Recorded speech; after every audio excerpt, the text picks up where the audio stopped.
हरे कृष्णा। हमारी भारतीय संस्कृति अद्भुत संस्कृति है। इसके अंदर उत्सव भरे हुए हैं और उत्सव व आनंद के साथ साथ लोगों को इस दुनिया में सबसे सुंदर जीवन भी हमारी ये भारतीय वैदिक संस्कृति प्रदान करती है। और साथ ही एक ऐसी सभ्यता जिसकी नींव तो आध्यात्म है, किंतु उसकी शाखाएं समाज, साहित्य, विज्ञान, भूगोल, औषधि और प्रौद्योगिकी तक विस्तारित है। आकाश से लेकर पाताल तक ऐसा कोई भी विषय नहीं है जिसके बारे में इस सभ्यता में ना बताया गया हो।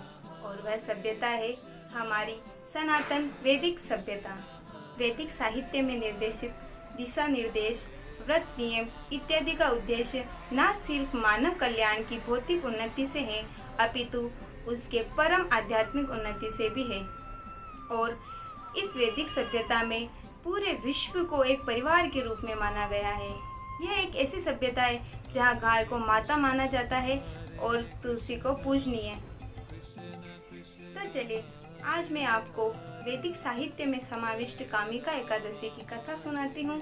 इसका वर्णन ब्रह्म वैवर्त पुराण में भी मिलता है। युधिष्ठिर महाराज ने कहा, हे गोविंद, मैं आपके चरण कमलों में सादर नमस्कार करता हूँ। मैंने आपके मुखार विंद से आषाढ़ मास की देवशयनी एकादशी के बारे में सुना। कृपया करके श्रावण मास के कृष्ण पक्ष की एकादशी के बारे में वर्णन करें। यह सुनकर मनोहर मुस्कान वाले श्री कृष्ण ने कहा, हे युधिष्ठिर, श्रावण कृष्ण पक्ष में सभी पापों का नाश करने वाली और मनोवांछित फल प्रदान करने वाली कामिका एकादशी का शुभागमन होता है। पुरातन काल में इसी प्रश्न को श्री विष्णु के भक्त नारद ने षष्ठी के रचयिता ब्रह्मा जी से पूछा था। उस समय उन दोनों के बीच में जो वार्तालाप हुआ, मैं तुम्हें वो सुनाता हूँ। यह कर मधुसूदन ने कथा कहना प्रारंभ किया। ब्रह्मा जी ने नारद जी से कहा, हे नारद, इस एकादशी को कामिका एकादशी कहा जाता है। इसके महात्म्य को श्रवण करने से वाजपेय यज्ञ करने का फल प्राप्त होता है। इस तिथि को शंख, चक्र, गधा और कमल धारण करने वाले भगवान श्री विष्णु की पूजा करनी चाहिए। भगवान श्री विष्णु की उपासना करने से पवित्र तीर्थ स्थान जैसे गंगा, काशी, नैमिषारण्य और पुष्कर जैसे तीर्थ स्थलों पर स्नान करने से प्राप्त होने वाले पुण्य फल से भी अधिक हजारों गुना पुण्य फल की प्राप्ति होती है। व्रत के फल स्वरूप भगवान विष्णु की पूजा करने से उपासकों के साथ उनके पितरों के कष्ट भी दूर हो जाते हैं और उपासक को मोक्ष की प्राप्ति होती है। भगवान श्री विष्णु की उपासना करने से श्रावण मास में सभी गंधर्वों और नागों की पूजा भी हो जाती है।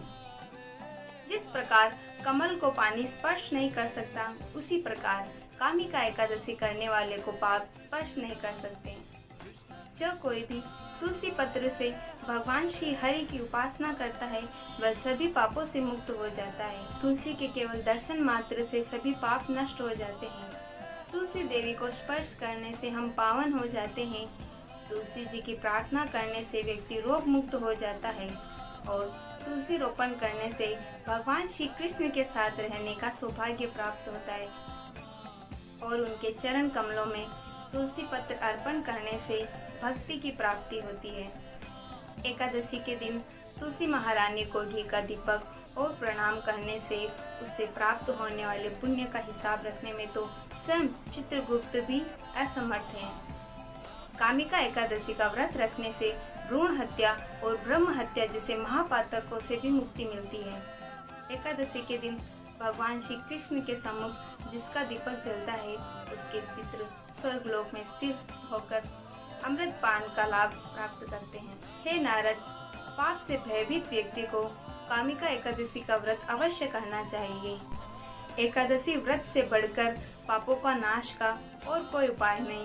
स्वयं प्रभु ने भी कहा है कि जो भी कामिका एकादशी का व्रत करता है, वह जीव कुयोनि में जन्म नहीं लेता।